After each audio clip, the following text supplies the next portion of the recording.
Nobody from my family showed up to my graduation, not my wife, not my kids, not even a single seat with my name on it. They were all at my brother's barbecue party laughing around a pool while I walked across a stage I fought 5 years to reach.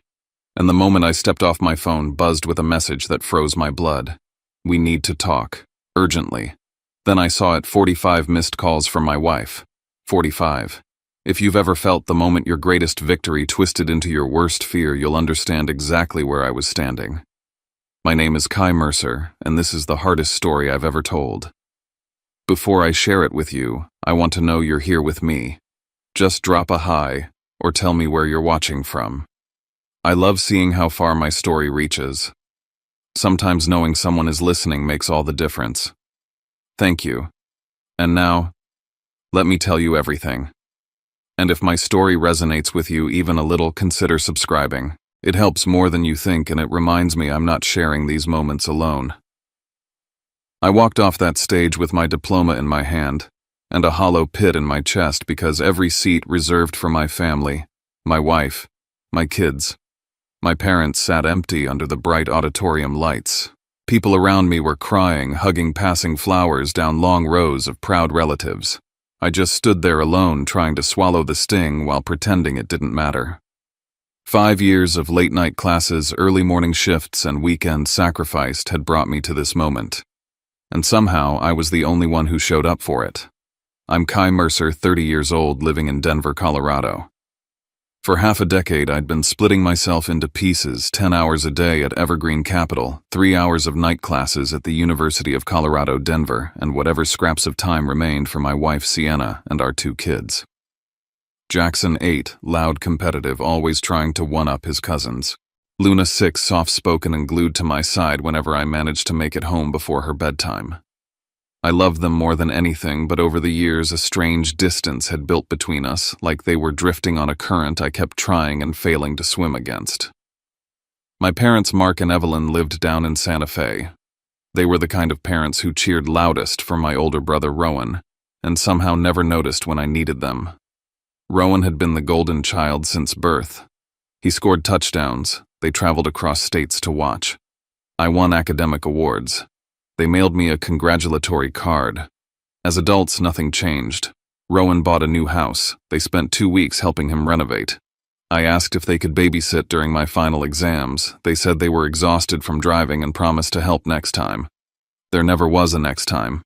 Maybe that was why I chased the MBA so hard, to finally prove to myself that I wasn't just Rowan's quiet shadow.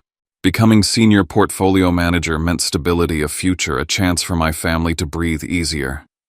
I thought finishing this degree would finally mean being seen, not only by my firm, but by the people I loved most. But when I stepped down from the stage, the first thing my phone lit up with wasn't a congratulations or a photo of my kids holding a sign saying, "Go Dad." It was a message from Sienna. We need to talk. Urgently. And beneath that 45 missed calls, I stood under the shadow of the university building, the noise of celebration fading behind me, realizing this day wasn't an ending or a beginning, it was a warning. Something was already unraveling, and whatever it was had been happening long before I crossed that stage. I stared at my phone as the campus lights buzzed above me, and for the first time all day, I felt the truth settling in. The empty seats weren't an accident. They were the first crack in a much deeper fault line I was only now beginning to see. The moment I saw those empty seats, my mind snapped back through 5 grinding years of a double life. Every morning I dragged myself out of bed at 5 packed lunches, handled quick emails, drove to Evergreen Capital for a 10-hour shift, then raced across Denver to make it to class by 6. I'd sit under fluorescent lights until 9 at night, take notes until my hand cramped, then go home to a sink full of dishes and 2 kids already asleep. Jackson would complain in the mornings that I never came to his games. Luna would fall asleep with a book on her chest because I wasn't home to read it to her. I told myself it was temporary, that one day they'd understand why I missed so much. Sienna understood at first. She was proud, really proud. But as semesters piled up and I spent more nights hunched over textbooks than beside her, she changed. She started working more weekend shifts. She stopped waiting up for me. Conversations became shorter, colder, and eventually stopped being conversations at all. She never yelled. She didn't have to. Silence can build a wall thicker than any argument. My parents didn't help. Anytime I asked for support, they were busy helping Rowan. If he sneezed, they brought soup and blankets. If I called, they said they'd get back to me and never did. When I asked them to watch the kids so I could attend a mandatory study session before finals, they said they had to drive down to help Rowan assemble an outdoor grill. A grill. While I begged for help balancing the weight of my life. Then 2 weeks before graduation, the first crack ripped wide open. Rowan sent a group message announcing he was hosting a massive barbecue in Colorado Springs on the exact same day as my graduation. He didn't ask. He didn't check. He just declared it like everyone should naturally show up. My parents responded instantly. "We'll be there. Rowan, can't wait." My kids saw the message and immediately started talking about swimming pools and water slides. Sienna didn't say a word, but the look in her eyes told me she was already picturing herself there too. I called Rowan, trying to keep my voice steady. He brushed me off like my graduation was some errand I'd invented. "It's just a ceremony, Kai. You're 30. You already had one after college. This barbecue is for the whole family. Don't make it weird." Hearing that hit harder than I expected. Not because he dismissed the degree, but because I could tell deep down he truly believed I should rearrange my life around his. That night, after the kids went to bed, I sat at the dining table staring at the graduation tickets I'd ordered months ago. 6 tickets each with a printed name. I'd imagined handing them out proudly. Imagined Sienna smiling. Imagined my parents telling me they were proud. Now they stared back at me like evidence in a case I didn't want to solve. I went to bed with a knot in my stomach, a quiet, heavy certainty forming in my chest. My family wasn't choosing between my graduation and the barbecue. They had already chosen, and it wasn't me. That was the night the first real fracture appeared, anger, disappointment, and something colder underneath the sense that I was losing my family before I even realized they were slipping away. 2 weeks before graduation, I threw myself into preparations the way someone does when they're trying to hold their life together through sheer will. I reserved a table at Highlands Prime, the nicest place I could afford. I bought a new navy suit, scheduled a haircut, printed the tickets, and even emailed reminders to everyone: Sienna, my parents, Rowan, my sister-in-law, choosing optimism over history. They had promised they would be there. I believed them because I needed to believe them. But as the date crept closer, something about Sienna started to shift. Every time I mentioned the ceremony, she deflected. She'd check her work schedule, scroll through her phone, or change the subject entirely. When I asked whether she'd picked out clothes for the kids, she mumbled something about still thinking. It wasn't anger, just distance. A space between us she no longer tried to hide. I asked myself if I was imagining it, but the knot in my stomach said otherwise. Then my mom called one afternoon, her voice too casual, the way people sound when they assume you already know something. "Sienna mentioned the kids will ride with us to Colorado Springs, right? We're leaving early so Rowan can get help setting up." I froze. The phone slipped in my hand. I hadn't heard a word about this. My own mother knew my children's plans before I did. And in that second, something clicked into place. Sienna and Rowan had already discussed the BBQ, had already made arrangements, had already chosen. I wasn't part of the conversation. I wasn't even part of the equation. That night when Jackson and Luna were in their rooms, I asked Sienna directly. No preface, no softening. She hesitated before admitting the truth: the kids wanted to go to the barbecue. They'd been talking about the pool and the water slide for weeks. And she thought it would be too much to make them sit through a 3-hour ceremony.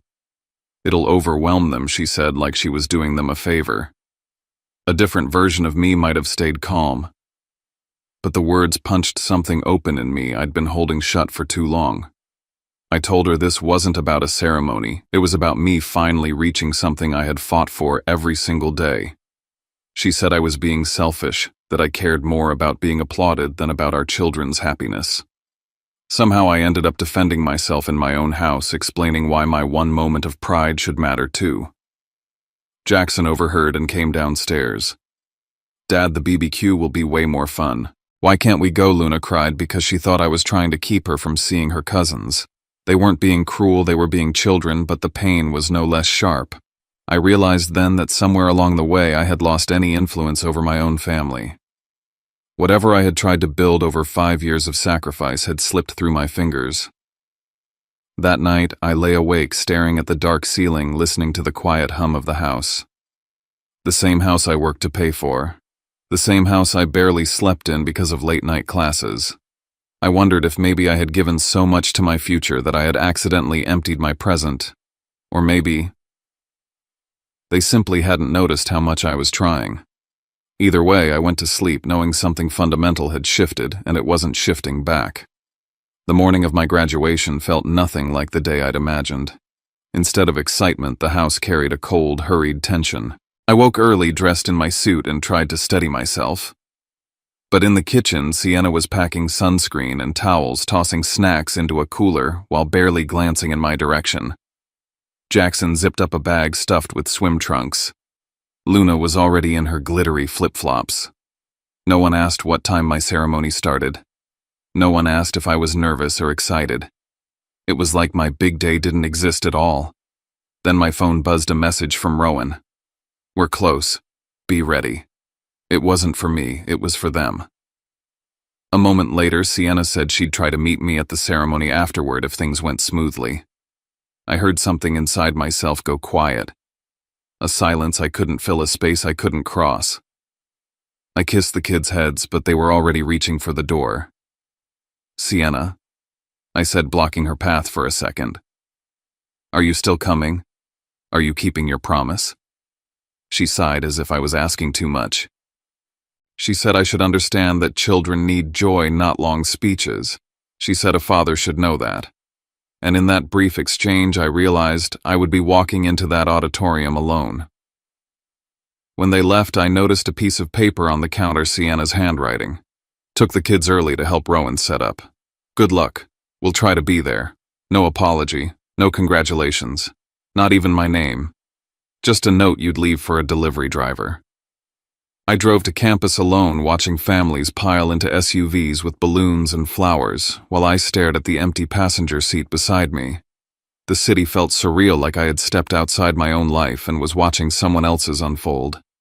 The closer I got to the university, the more I questioned whether I had misjudged everything: my marriage, my relationships, my role as a father. Or maybe I had simply been pretending things were better than they were. In the parking lot, I checked my phone out of habit and saw a photo Sienna had posted minutes earlier. She, my parents, and Rowan stood in front of his grill, smiling under a string of backyard lights. Jackson and Luna were already in the pool behind them. The timestamp lined up perfectly with the moment they pulled out of our driveway. They hadn't just chosen the BBQ.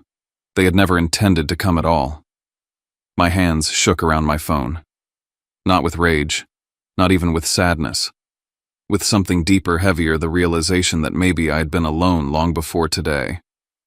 I walked into the auditorium and watched families pack into every row, parents waving at their kids on stage, partners recording everything, children cheering. My section had 6 empty chairs, 6 reminders that I had failed to make myself matter to the people who should have cared most. I took my seat with a numbness I couldn't shake, knowing that after this ceremony ended, the real confrontation, whatever form it would take, was waiting for me. The noise inside the auditorium felt like a living thing. Shouts, laughter, families calling out to graduates as if they were sending them into a new life with a burst of joy. Everywhere I turned, someone was posing for a picture or being wrapped in a proud embrace. Bouquets rustled, cameras clicked, people cried in each other's arms. And there I was, standing in the middle of it all with my hands in my pockets, surrounded by empty space where my family should have been. Every cheer around me made the silence beside me louder. I told myself to hold it together, to just get through the ceremony and deal with the rest later. But when I heard someone call my name, it startled me hard enough that I flinched. I looked up and saw Cassidy Hale, my closest coworker, the one person who had seen me dragging myself through work these past 5 years, jogging toward me with a smile. She wasn't dressed for a graduation. She'd clearly left work early. "Kai," she said breathlessly, "I wasn't about to let you stand here alone today." That one sentence hit me harder than anything my own family had done. They hadn't shown up. She had. When they began calling names, my chest tightened. I listened to applause after applause, each one punctuated by loving cheers from the audience. When my section rose, it felt like I was stepping into a spotlight I didn't deserve because the people I wanted to share it with weren't there to see it. Kai Mercer, the announcer said. I walked across the stage under the bright lights, the applause sounding hollow in my ears. I looked toward the row reserved for my family, 6 seats perfectly aligned. Still empty. Nothing but blank space where their faces should have been. As I took my seat again, I felt my phone buzz inside my jacket. I ignored it at first, trying to focus, but it wouldn't stop. After a few vibrations, I finally pulled it out and saw a single message from Sienna waiting on my lock screen. We need to talk. Urgently. My stomach tightened. Something inside me whispered that this wasn't just an apology for missing the ceremony. Something was wrong. Then the dean stepped up to announce the academic honors. My name came up as one of the top MBA graduates of the year. The hall erupted in applause. People clapped, families stood, classmates congratulated one another. I sat completely still. I kept imagining my kids hearing my name. I kept imagining Sienna smiling for the camera. I kept imagining my parents looking proud for once, but none of them were there to witness any of it. When the final applause faded, I took my phone off silent. The screen exploded with notifications. 45 missed calls from Sienna. 45. My throat closed up. She wasn't someone who panicked easily. She didn't call repeatedly unless something was seriously wrong. I didn't even say goodbye to Cassidy. I just stood and rushed down the aisle, nearly stumbling in my haste. In the quiet hallway, the contrast was jarring, the noise of celebration fading behind me, the sterile echo of my footsteps stretching ahead. It felt like I was walking between 2 versions of my life, the one I had fought for and the one I was losing. My hands shook when I called Sienna back. She answered on the first ring, her voice breaking before she even said my name. Kai, oh my God, Jackson had an accident. We're at Memorial Hospital. We didn't know how to reach you. Please just come. The hall spun for a moment. My son was hurt, and suddenly nothing else mattered. I ran for the parking lot with only one thought in my head: get to him. The drive from Denver to Colorado Springs felt endless, even though I was speeding down the interstate faster than I should have. Every mile stretched tight between fear and anger. Fear because my son was hurt. Anger because he shouldn't have been at that barbecue in the first place. Every time I gripped the wheel tighter, I imagined how that day could have been different if they'd come to my ceremony. If Rowan hadn't planned his party. If Sienna had told me the truth instead of making decisions behind my back. Halfway there, my phone buzzed with a long text from Sienna. I shouldn't have looked, but I did. She admitted she had let the kids choose the BBQ weeks ago. She admitted she'd promised Rowan they'd come. She admitted she hid it from me because she didn't want another fight. I felt something inside me crumble, not just trust, but the last piece of belief that she saw what mattered to me. When I walked through the sliding doors of the emergency room, I saw them immediately. My parents, Rowan, Sienna, Luna, all huddled around Jackson's bed like a picture-perfect family portrait taken at the wrong moment. Their faces were twisted with worry and fear. They touched his arm, wiped his tears, whispered comfort. They were all there for him, just not for me. I stepped closer, and even before I spoke, Eloise, my younger cousin, looked up at me with an awkward half-smile that said she already knew. She'd never been good at keeping things to herself. Rowan told everyone earlier, she said nervously, that Sienna already agreed to bring the kids. He said your graduation was just, not a big deal. She trailed off when she saw my face. Something cold spread across my chest. Of course, Rowan had framed it that way. Of course, everyone assumed I'd be fine with it. When Jackson finally noticed me, his swollen eyes widened. "Dad," he cried, "why didn't you come to the BBQ? Everyone was there." His voice broke, and that nearly shattered me. He wasn't trying to hurt me. He genuinely couldn't understand why his dad hadn't shown up to something he thought was important. He didn't understand that he had missed the biggest moment of my life. The room fell into a strained silence as I stepped beside him. I asked what happened, though my voice shook. Rowan explained quickly, saying Jackson had been showing off on the water slide and slipped. He talked like it was some unfortunate accident no one could have prevented. My parents chimed in, talking over each other like they were rushing to justify themselves. Something in me snapped. I told them I had stood alone at my own graduation. I told them that not one of them, not my wife, not my kids, not my parents, had shown up. I told them I walked across that stage and saw nothing but empty chairs. My voice wasn't loud, but it was sharp enough to cut through the room. Everyone went quiet. Then my father said the one thing that pushed me past my limit. "You should have reminded us," he said. "You know how busy we are. We can't keep track of every little event. Every little event. The ceremony I worked 5 years for. The event I emailed them about. The event I reminded them of in person.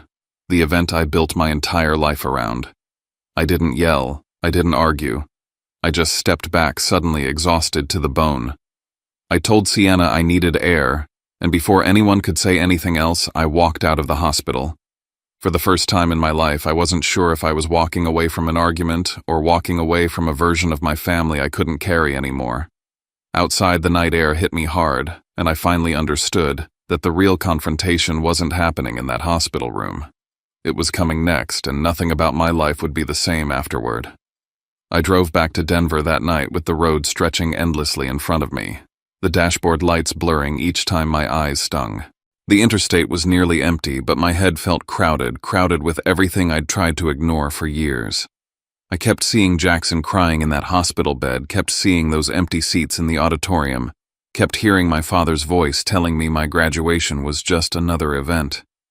By the time I crossed into the city limits, I felt hollow, as if the day had managed to steal both my moment and the last remaining piece of respect I thought my family still held for me. My phone buzzed every few minutes. Sienna called again and again, her name lighting up the screen like a plea I wasn't ready to hear. I didn't block her, but I didn't answer either. I needed silence, not explanations said too quickly, not apologies thrown out because she felt guilty. I needed space to feel everything without someone else telling me how to feel. Then came a long audio message. I didn't plan to open it, but my thumb moved on its own. Sienna's voice filled the car, tired, choked raw. She said she'd felt like a single mother for years, like she'd been carrying the load alone while I chased something bigger. She said she was worn out from always making room for me to climb, that she had stopped feeling seen or heard long before the ceremony. But she also admitted something else she'd pushed for the BBQ because she wanted to be somewhere she didn't feel overshadowed by my achievement. The words hit harder than I expected. Part of me understood her exhaustion. Another part of me saw the truth clearly. She hadn't missed the ceremony because of the kids. She'd missed it because of resentment she never voiced.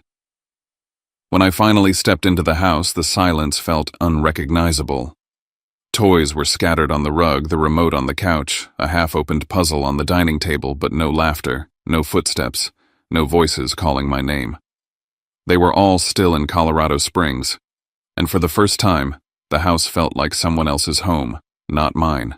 I realized then that my family had been drifting away from me long before this day. I had just been too focused on pushing forward to notice. On the kitchen table, I saw something that made my throat tighten. A small piece of paper folded unevenly. Luna's handwriting. I recognized the backward letters instantly. "Dad, I'm sorry I didn't see you. I thought you didn't need me." It wasn't the spelling mistakes or the shaky lines. It was the message. My daughter believed I didn't need her. That told me everything I needed to know about what she'd been learning from the world around her. I grabbed a duffel bag, threw in clothes, and headed out again. I wasn't running. I just knew I couldn't think clearly inside a home full of wounds that were still bleeding. So I checked into the hotel I'd originally booked for my parents, the one they hadn't bothered to use.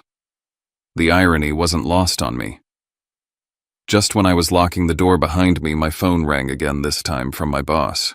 His voice was bright, warm, full of pride. He congratulated me on my MBA. He told me I'd officially earned the promotion to senior portfolio manager, and that the board had been impressed with my capstone project. His words should have lifted me. Instead, they tangled with everything else inside me until I couldn't tell what I felt anymore. Proud, furious, relieved, devastated. I stood there for a long moment after the call ended, looking out the window at the quiet Denver skyline. I had fought so hard for this life, and now everything in it felt unsteady. One thing was certain when I returned home: nothing about my family would function the way it used to. Something had to change. And this time, I wouldn't be the only one making sacrifices. I stayed at Sapphire Lodge for a full week, not hiding, not sulking, but thinking. Really thinking. I worked during the day and wrote pages of notes at night about what I wanted as a husband, a father, a man. Every evening I FaceTimed Jackson and Luna. I checked on his cast, asked about school, listened to Luna talk about her drawings. I kept the connection alive, but I didn't go back. Not yet. Distance was the boundary I should have drawn years ago. On the third day, Sienna showed up at the hotel. Her eyes were red, but she wasn't crying. She said the house felt unbearable without me. She said the kids missed me. She said she missed me. But even then, her words circled around how she felt, not once around what I had been carrying. So I told her I wasn't ready. That we'd talk, but not on her timeline. For once, she didn't fight me on it. Maybe she sensed something had finally shifted. Unexpectedly, my parents arrived the next afternoon carrying homemade food and that same old line: "It's all just a misunderstanding." But I didn't let it slide this time. I sat them down and walked through nearly every moment of my life when I had been pushed aside for Rowan childhood games, achievements, ignored promises, broken, help denied. I didn't yell. I didn't accuse. I just laid it out plainly, piece by piece. And for the first time, their faces showed recognition instead of defensiveness. My father's eyes watered. He said he never realized how much it had impacted me. My mother apologized through tears, saying she should have been at my graduation, that of all the days to show up, that was the one. Their apology didn't erase years of imbalance, but it cracked something open. It was a start. On the 5th day, Rowan came. He didn't swagger in with confidence like usual. He looked tired, weighed down. He admitted something I had never expected to hear. He kept the BBQ on my graduation day because he wanted everyone to himself. He said pressure from our parents made him cling to being the successful son. He'd feared losing that spotlight. His honesty didn't absolve him, but it explained him. Later that night, Sienna returned. She wasn't asking for forgiveness this time. She said she'd scheduled marriage counseling. She said she wanted to rebuild things the right way, not just patch them up. For the first time in a long time, her words felt intentional. I sat her down and told her what I needed going forward: clarity, respect for my achievements, shared decision-making with the kids, boundaries with extended family, and recognition that our household came first. She agreed to everything, not reluctantly, not defensively, but genuinely. A day later, I visited Jackson. He sat on the couch with his cast covered in signatures, looking smaller than usual. He leaned into me and whispered, "Dad, I want to be like you when I grow up, but I don't want to feel alone like you did that day." Those words broke something inside me, but they also rebuilt something. If my own son could understand the pain I carried, then maybe I could teach my family to understand it too. I returned home at the end of the week. It wasn't triumph or surrender. It was intentional. Sienna and I began therapy. The kids learned why that day mattered. My parents promised to show up more, to share attention instead of dividing it. Slowly, carefully, we rebuilt something more honest than what we had before. About a month later, Rowan surprised me with a small celebration, just close friends, co-workers, and family. A cake with my school colors. A short speech from him about my perseverance. My parents brought a framed photo of me in my graduation gown, the one they had commissioned from the university photographer, and asked if they could hang it in their living room. When I finally placed my MBA diploma on the wall of my new office at Evergreen Capital, I realized something important. My value had never depended on their recognition, but choosing to stand up for myself helped the right people step forward to stand with me. In the end, the story wasn't about being abandoned. It was about finally being seen, finally being heard, and choosing to rebuild a life where I no longer disappeared behind anyone, not even the people I loved most. In the weeks that followed, life didn't magically fix itself, but something inside me finally settled. Not because everyone suddenly understood me, And not because the past was erased, but because I stopped abandoning myself. For the first time in years, I wasn't sprinting to keep up with expectations or apologizing for wanting to be seen. I was simply standing where I was and asking the people who loved me to stand with me. And they did, slowly, imperfectly, but they did. Jackson still asks questions about the graduation, sometimes mostly wanting to understand why grown-ups make choices that hurt each other. Luna hugs me tighter than she used to, as if she's making up for the seat she didn't occupy that day. And Sienna, she doesn't rush her apologies anymore. She listens. She reflects. She shows up. Therapy hasn't been easy. Sitting in that room, hearing how both of us contributed to the distance between us, has forced me to confront parts of myself I didn't like. My tendency to shut down. My belief that hard work alone guaranteed love. The way I pushed through exhaustion until no one could reach me, not even the people closest to me. I always thought responsibility was measured in how much I carried. Now I understand it's also measured in how openly I share the weight. My parents are learning too. Sometimes my mom brings up old memories, moments she overlooked without realizing how deeply they shaped me. My dad still struggles to put emotions into words, but he tries. And the trying matters more than perfection ever could. Rowan, well, things are different with him. Not close, not distant. Just honest. For the first time in our lives, he doesn't assume I'll bend around him, and I no longer shrink around him. We've become two adults standing on equal ground rather than one towering over the other while pretending we're the same height. But the truth is, none of this would have shifted if I hadn't stepped back and taken that week alone. Distance gave me clarity I didn't know I needed. Silence made room for truths I'd been too afraid to speak. And watching my son look at me with worry in his eyes made me realize the cost of staying quiet. That day at the graduation wasn't just a moment of heartbreak. It was a turning point, the kind that hurts first and heals later. A reminder that even when people let you down, you can choose not to let yourself down. A reminder that family should be built, not assumed. A reminder that boundaries aren't walls. They're blueprints for healthier relationships. Sometimes the loudest wake-up call comes from an empty chair. Sometimes it takes a broken moment to rebuild a stronger life. And sometimes the people you need most are the ones who fail you first, but then they learn, they grow, and they show up better than before. If you've ever stood alone on a day when you shouldn't have been alone, I hope you know this: you're not the only one. And you're not weak for wanting to be valued. You're human. You deserve to be seen. You deserve to be celebrated. And even if no one claps for you on the day you cross your stage, whatever that stage may be, you still crossed it. You still earned it. You still matter. I'm grateful I kept going. I'm grateful something broke that day, because what came afterward finally made space for something new to grow. And if my story reached you today, if any part of it echoes something in your own life, I want to ask you for something simple. Just let me know you're here. Say listening in the comments, or tell me where you're watching from. It means more than you think to know someone is out there hearing this, feeling this, understanding this. And if you want to hear more stories like mine, stories about family resilience, rebuilding, healing, please consider subscribing. Not because numbers matter, but because community does. Because somewhere out there, someone else is sitting in an empty row wondering if they're the only one. And maybe through stories like this, they won't have to feel alone anymore. And as I look back now, I realize something I couldn't see in the middle of the chaos. Sometimes the life you're trying to protect is the same life that's quietly breaking you. Sometimes love becomes routine, routine becomes expectation, and expectation becomes a kind of blindness. We stop noticing the people who carry everything in silence. We forget to ask how they're doing. We assume they're strong enough to live without reassurance. I used to think strength meant endurance. That if I pushed hard enough, worked long enough, sacrificed quietly enough, the people around me would understand. But understanding doesn't grow from silence. It grows from truth. Messy, uncomfortable, vulnerable truth.